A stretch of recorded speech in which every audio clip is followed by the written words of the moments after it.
पैदल चल रहा हूँ, गाड़ी चाहिए, जीवन के सफर में सवारी चाहिए। अकेला है मिस्टर भिकारी, मिस भिकारी चाहिए। अरे पाकिस्तान और बांग्लादेश क्या इंडिया से कम है के? इंडिया से उन्हें कम मत समझिए, इंडिया के बराबर है वो। अगर हमारे पास इंटरनेशनल खिलाड़ी है तो उनके पास इंटरनेशनल भिखारी है। कुछ देश के लोग इतने बेशर्म कैसे हो सकते हैं, उसका प्राइम एग्जाम्पल है पाकिस्तान और बांग्लादेश, जहाँ पे लोग फ्लाइट बोर्ड करके हज जैसे, जो कि वो बोलते हैं कि बहुत ही धार्मिक एक उनका पवित्र फेस्टिवल है या फिर कुछ भी है, उसका फ़ायदा उठा के फ़्लाइट बोर्ड करते हैं सऊदी अरब में जाके। और भी सऊदी अरब नहीं, अभी तो मतलब ये सिर्फ एक रिपोर्टिंग है, बाकी बहुत सारे देशों में सेम चीज़ कर रहे हैं पाकिस्तानी लोग। तो वहाँ पे बाकायदा वो भिकारिज़म को अपने प्रोफेशन के तौर पे चुन रहे हैं, और ये जो तादाद है वो बढ़ता ही जा रहा है। और देश के लोग अब समझ गए हैं, और इसीलिए पाकिस्तानियों को और बांग्लादेशियों को जो है मास डिपोर्टिंग अभी चल रही है। और इससे और भी कुछ इसके सिमिलर रिपोर्ट जो है वो मैं आने वाले टाइम पे पब्लिश करूंगा। जैसे कि अभी मैंने आज रिपोर्ट देखा मॉर्निंग को कि बांग्लादेशी लोग बाहर पे जाके, बाहर के देशों, अच्छे जो डेवलप्ड देश जो कहा जाता है, वहाँ पे जाके भी चंदाबाजी शुरू कर गया है। यूरोप के देश के लिए बाय द वे अच्छा ही है, क्योंकि वो उनके लिए तो इंडियंस खराब है ना। इंडियंस जो कि सीईओज, कंपनी, इकोनॉमी वहाँ पे जो कंट्रीब्यूट करते हैं उनके लिए वो खराब है। और ये पाकिस्तानी, बांग्लादेशी जो कि ये सब छिचोरेपन करता है वहाँ पे जाके, वो उनके लिए आजकल बहुत फेवरेट है ना। तो इन छिचोरों को करने दो, हम बस इंडियंस अपने देश में बैठ के तमाशा देखते हैं। पॉपकॉर्न ले लो हाथ में, बहुत ही मजा आने वाला है वीडियो देख के। So let's start.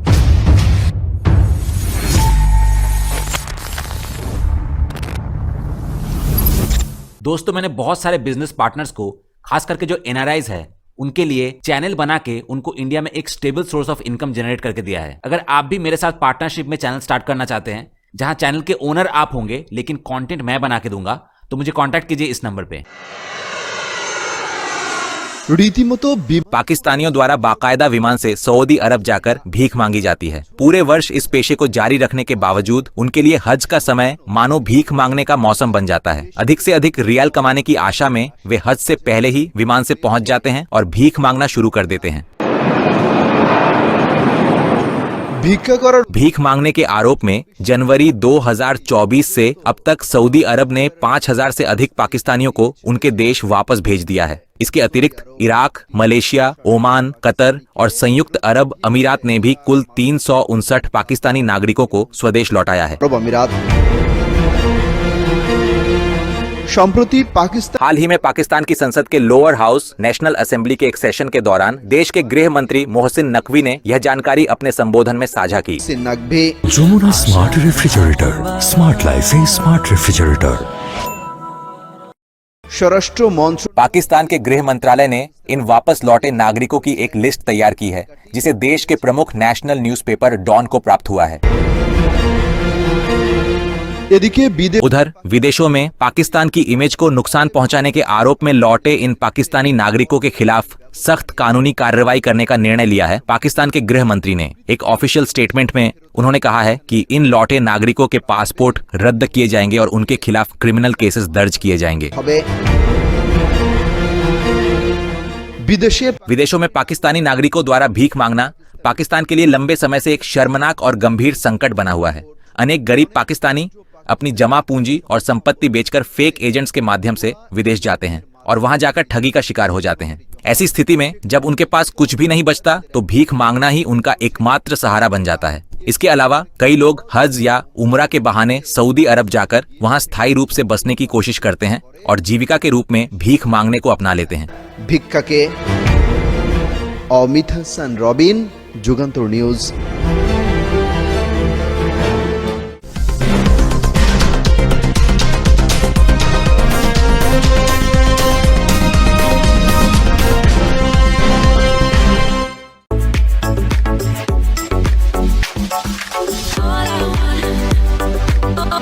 सबसे पहले स्ट्रोबर्ट ने लिखा है कि ये जाति फिर से युद्ध करेगी। उसके बाद संजीत शर्मा ने लिखा है कि पाक प्रेमियों के लिए खुशखबरी। उसके बाद हेलसिंकी ने लिखा है कि इनकी शर्म नाम की कोई चीज वास्तव में नहीं है। जिसके रिप्लाई में मैंने कहा कि हज जैसी तीर्थ यात्रा, जिसे ये लोग आत्मिक विकास और विनम्रता का रास्ता बताते हैं, अगर कोई व्यक्ति या देश इसे विदेश में भीख मांगने का बहाना बनाता है तो यह वाकई बहुत ही शर्मनाक बात है। पाकिस्तान ही ऐसा एक देश है जो ऐसे काम करने में बिल्कुल भी हिचकिचाता नहीं है। उसके बाद श्यामल चक्रवर्ती ने लिखा है कि एक राष्ट्र कितनी नीचाई तक गिर सकता है, यही इसका प्रमाण है। उसके बाद प्रवत बरुआ ने लिखा है कि भिखारी ही बांग्लादेश के भाई हैं। जिसके रिप्लाई में मैंने कहा कि पाकिस्तान जैसे भिखारियों को अगर बांग्लादेश खुद का भाई मानता है तो ये बात बिल्कुल सही लगती है, क्योंकि भाइयों के बीच ही देखा जाता है कि एक दूसरे से उधार लिया जाता है। खाली जेब लेकर घूमना आम बात होती है और डांट खाने के बाद भी शर्म महसूस नहीं होती। पाकिस्तान के साथ यह भाईचारा एक ऐसा रिश्ता बन गया है जहां एक हमेशा दुनिया से मदद की भीख मांगता है और दूसरा अपनी स्थिति संभालने में ही परेशान रहता है। जब किसी देश की अर्थव्यवस्था IMF के सहारे चलती है, फॉरेन एक्सचेंज रिजर्व्स जादू की तरह गायब हो जाता है और डिप्लोमेटिक ऑनर केवल भाषणों और नारों तक सीमित रहता है, तब समझा जा सकता है कि यह तथाकथित भाई कैसे एक राष्ट्रीय शर्मिंदगी का कारण बन जाता है। इसके बावजूद कुछ लोग आज भी भावुक होकर कहते हैं, अरे वो तो भाई है, थोड़ी मुश्किल में है, मदद कर दो। भाई होना बुरा नहीं, लेकिन अपनी राष्ट्रीय गरिमा के नीचे भावनाओं की नाव तो नहीं चलाई जा सकती। इसलिए मैं बांग्लादेश को कहता हूं, अगर पाकिस्तान जैसे भिखारी को भाई मानोगे तो कल शायद फिलिस्तीन गाजा को मामा भी कहना पड़ेगा। उसके बाद विकास ने लिखा है कि शीघ्र ही यह स्थिति बांग्लादेशियों की होने वाली है, आज नहीं तो कुछ वर्षों बाद। जिसके रिप्लाई में मैंने कहा कि सचमुच वर्तमान में बांग्लादेश की इकोनॉमिक और पॉलिटिकल सिचुएशन गहरी चिंता का विषय है। यदि बांग्लादेश वर्तमान मार्ग पर इसी प्रकार चलता रहा, जहां कर्ज की मात्रा बढ़ रही है, विदेशी सहायता पर निर्भरता बढ़ी है, इकोनॉमिक मिसमैनेजमेंट, भ्रष्टाचार और राजनीतिक अस्थिरता व्याप्त है, तो बहुत जल्द ही उसे पाकिस्तान जैसी आर्थिक तबाही का सामना करना पड़ सकता है। पाकिस्तान हाल के वर्षों में आर्थिक निर्भरता और अस्थिरता का प्रतीक बन गया है, जहां वह IMF की राहत और अंतर्राष्ट्रीय कर्ज पर भारी निर्भर है, साथ ही फॉरेन एक्सचेंज रिजर्व्स और आर्थिक संतुलन बनाए रखने में संघर्ष कर रहा है। यदि बांग्लादेश ने नेसेसरी और करेक्टिव एक्शन नहीं उठाए तो वह भी आज नहीं तो कुछ वर्षों के भीतर इसी स्थिति में आ सकता है।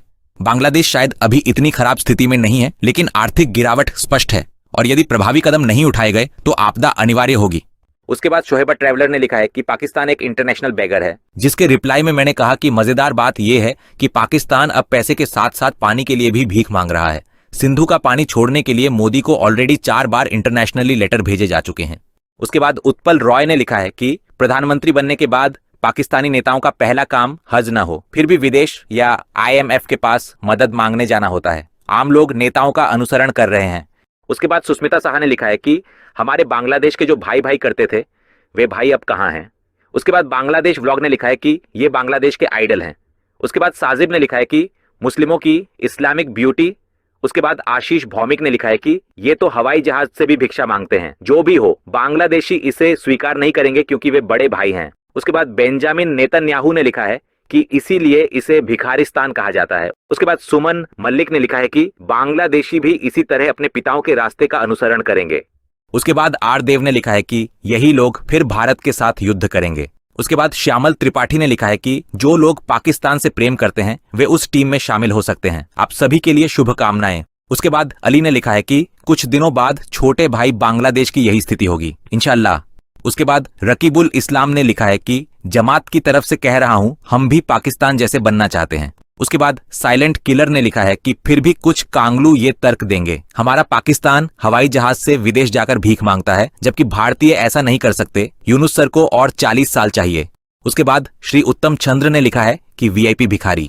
उसके बाद तनसन विश्वास ने लिखा है कि भिखारियों की पार्टियां और क्या करेंगी भिखारिस्तान। उसके बाद अफिफा ने लिखा है कि देश के राजनीतिक दल अच्छे नहीं होंगे तो कोई भी देश या राष्ट्र कभी विकसित नहीं हो सकता। राजनीतिक दलों की वजह से यह स्थिति बनी है। उसके बाद FWTIHD ने लिखा है कि इसे भिक्षा नहीं कहा जा सकता, कहना होगा कि यह तो युद्ध के लिए मदद मांगना है, यह तो उन्नत स्तर की भिक्षा है। उसके बाद अर्जुन शील ने लिखा है कि इन जातियों को तो हमारे ही कुछ बांग्लादेशी बंगू लोग अब्बू कहकर पुकारते हैं। उसके बाद लॉटरी ने लिखा है कि इसके बाद बांग्लादेश और पाकिस्तान दोनों एक ही थाली में भीख मांगेंगे। उसके बाद ITV बांग्ला ने लिखा है कि भिक्षा भी करता है तो हवाई जहाज से जाकर करता है। उसके बाद हेलसिंकी ने लिखा है कि हाई फाई भिखारी। उसके बाद बिग टोरी ने लिखा है कि पाकिस्तान मुर्दाबाद। उसके बाद ललन ने लिखा है कि इनूस भी हमें उस रास्ते पर ले जा रहा है। उसके बाद जगन्नाथ पातर ने लिखा है कि पाकिस्तानी है नंबर 1 भिखारी और बांग्लादेशी नंबर 2 भिखारी।